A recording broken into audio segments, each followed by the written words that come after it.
सवाल है और ये सवाल जी, अभिजीत दीपके से जुड़ा हुआ है। अभिजीत अभी भी डटे हुए जी, हैं। उनके एक प्रवक्ता विजेता दहिया जो जी, इस आंदोलन से अलग-थलग नजर आए, इसके बाद हुँ, उन्हें प्रवक्ता पद से हटा दिया जाता है। जी, और यहाँ तक देखा गया कि चिंता ज़ाहिर तौर पर जो माता-पिता हैं उनके ज़रिए दिखाई हुँ, जाएगी।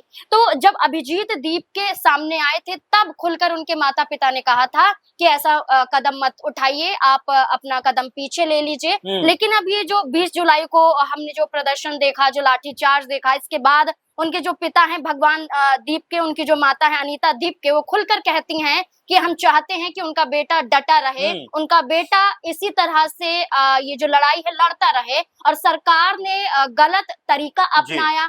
जो पुलिस का जो हमला था ये गलत था, इस पर हुँ, सरकार को संज्ञान लेना जी। चाहिए। अब वो भी खुलकर ये कहते हुए देखिए नजर आ रहे हैं। देखिए नाज़मीन बिल्कुल इसमें कोई दो राय की बात नहीं है कि हुँ, जब-जब इस तरह से प्रोटेस्ट को दबाया जाएगा तो ज़ाहिर बात है हुँ, कि वो और ज़्यादा उफ़ान लेकर दिखाई पड़ेगा और ऐसा ही कुछ हुँ, नज़र आता है क्योंकि आपने देखा कि जब जंतर-मंतर पर 20 जुलाई को पुलिस हुँ, बर्बरता से छात्रों को पीट रही थी हुँ, तमाम तरह की वीडियो सामने आए और उन वीडियोज़ के बाद जो छात्र थे, उनके अंदर भी आप देखिए किस तरह से डटकर वो खड़े हुए दिखाई पड़े। हुँ, उनको जो आँसुओं के गैस के जब जो गोले दागे गोले। जा रहे थे, हुँ, बल्कि उठाकर वो पुलिस की तरफ फेंकते हुँ, हुए दिखाई पड़े यानी प्रतिक्रिया देते हुए नज़र आए। वो सिर्फ़ ये बताना चाहते थे कि जो प्रोटेस्ट वो कर रहे हैं, वो यूँ ही नहीं आए बल्कि अपना जो भी दिल का कोई भी दर्द है वो यहाँ पर बयाँ करने के लिए आए हैं, जो भी शिकायत है वो रखने के हुँ, लिए आए हैं और सरकार को उनकी आवाज़ सुननी पड़ेगी। इसी तरीके से आप जिस तरह बता रहे हैं कि अभिजीत दीपके के माता-पिता हालाँकि पहले इस बात के पक्ष में नहीं थे कि अभिजीत दीपके इस तरह का प्रदर्शन करें,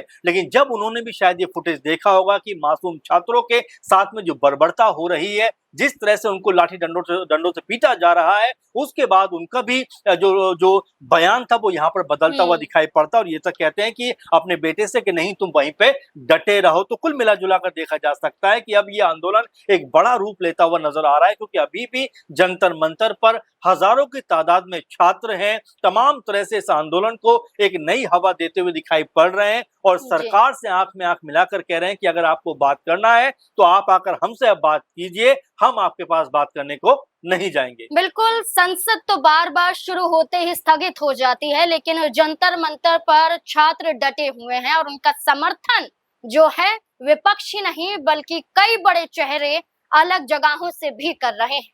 अब ऐसे में अरविंद केजरीवाल जो दिल्ली के पूर्व मुख्यमंत्री हो वो या तो हॉस्पिटल जाकर घायल छात्रों से मुलाकात कर रहे हैं या पुलिस स्टेशन जाकर छात्रों को छुड़वाने में सहयोग कर रहे हैं। अब देखना होगा कि दूसरे दौर की बातचीत में क्या नतीजा निकलता है, क्या वाक़ई कोई सुलह हो पाती है या फिर नहीं? आपको क्या लगता है इस पूरे मुद्दे को लेकर? अपनी राय कमेंट सेक्शन में ज़रूर दें।